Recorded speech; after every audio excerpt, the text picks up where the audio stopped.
ZNS Total Sports, brought to you by Fourth Terrace Diagnostic Center.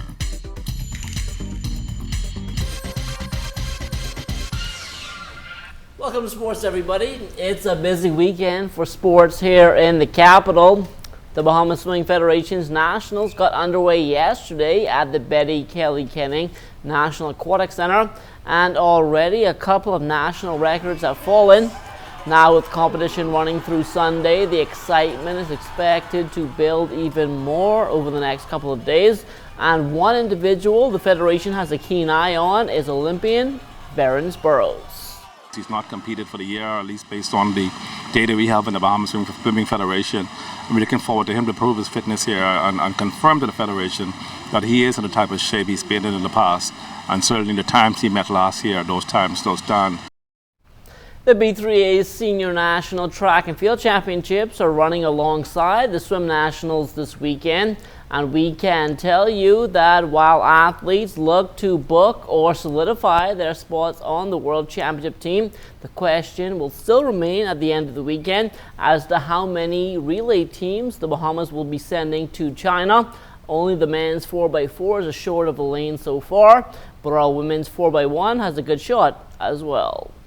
It should be a cakewalk for the Bahamas. I mean, you're talking about 5 talented young ladies who are ranked in the world and also, have gotten a wealth of experience over the years. So I'm excited about these ladies putting it all together. At the end of the day, it's about moving that baton around the track. But these are all seasoned young ladies.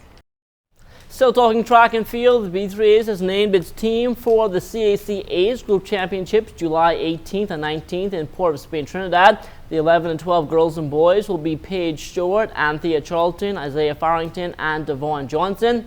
The 13 to 14 girls and boys, Megan Moss, Tyler Lightbourne, Benjamin Clark, and Sean Miller Jr. Marvin Darville will serve as the head coach. The under 13 divisions, they're required to do five events. It's a pentathlon, and there's the under 15 division. Those athletes are expected to compete in 7 events, a heptathlon. So it can be a bit strenuous, but the athletes, you will find that they have some strengths and some weaknesses, and because it's a point system, you try to capitalize on those areas of strength and to maximize in those areas of weaknesses. So the team that is being selected, those were the more balanced athletes, and so looking at how they fare with the other competitors from around the region, we've been sizing them up, and they seem to size up pretty well. After winning silver at the Caribbean Basketball Championships, most of Team Bahamas will return abroad to continue with their pro careers. The NBA is without a doubt the pinnacle for any basketball player, and the road there isn't easy. It's extremely difficult, especially when you don't go the conventional way of a big-time school getting drafted. I've run into many guys that are at NBA level, had played in the NBA, but just can't get that break, just can't get that opportunity. So, I mean, I wouldn't say that the Bahamians don't have the skill level, because I definitely see it here, but it's just getting that opportunity. Being from a foreign place and not in the United States, we got to work twice, if not 3 times harder than the local players over there. The International Basketball Academy hosted its 2nd annual summer camp last weekend at the Kendall Isaacs Gym. Quentin Jackson from Word of God Christian Academy was one of the visiting coaches in town, and he spoke about how players could help themselves get off to schools abroad. There's several ways you can do it prior to them coming to the state. Like, we have a recruiting tool. The website is called www.gmrsport.com, where kids can go on there and create a digital resume. And once they get their resume, they can log on to a college database, and they can select the college, the level of play, and the state that they're interested in, and then send their profile. So you can do it prior to them coming to the States.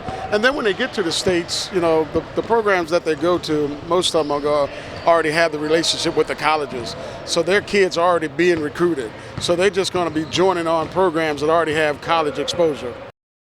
When it comes to sports in general, most of the attention is given to athletes, but moving forward, the Bahamas Basketball Federation wants to put more of an emphasis on officials. FIBA understands our problem, particularly with the English-speaking Caribbean. We have some problems with respect to training referees. Find out that many persons are not coming to the sports in terms of refereeing. And so FIBA is now coming up with a program, designing a program to fit that bill. And so you'd hear more from the FIBA America's perspective, Caribbean Basketball Confederation perspective, and you'll find out that they will be visiting most of the islands, such as the Bahamas, and initiating this new program. The National Family Island Regatta has been going on for more than 6 decades, and former Commodore of the Commonwealth Sailing Association, Tony Knowles, thinks there needs to be a shake-up within its committee. They need to call it the All Exuma Regatta. It is headed up on the protest committee. It's headed up by Exumians and Americans. I want to know which sailing, this straight to you, Danny Strong, what sailing body do they represent? I'd like to know. Why isn't it professional sailors in the Bahamas being represented? If it is truly the national, why isn't all the islands being represented on the race committee, race coordinator, protest committee? Where's the representative from Long Island on the National Family Island Regatta in all the three divisions that make up the race?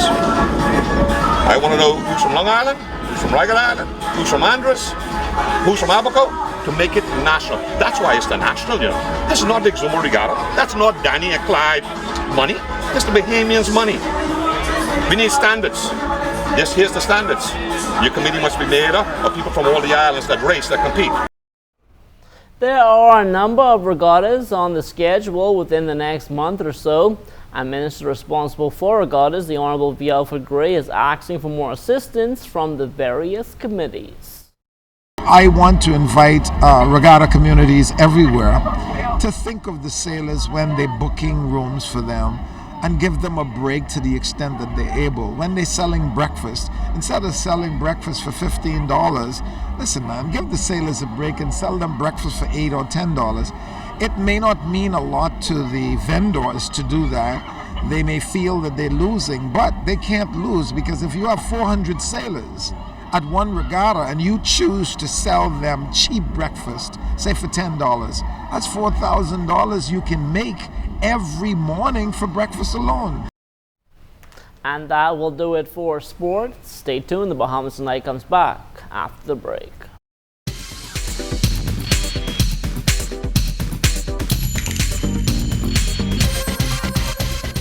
This is ZNS Total Sports, brought to you by Fourth Terrace Diagnostic Center.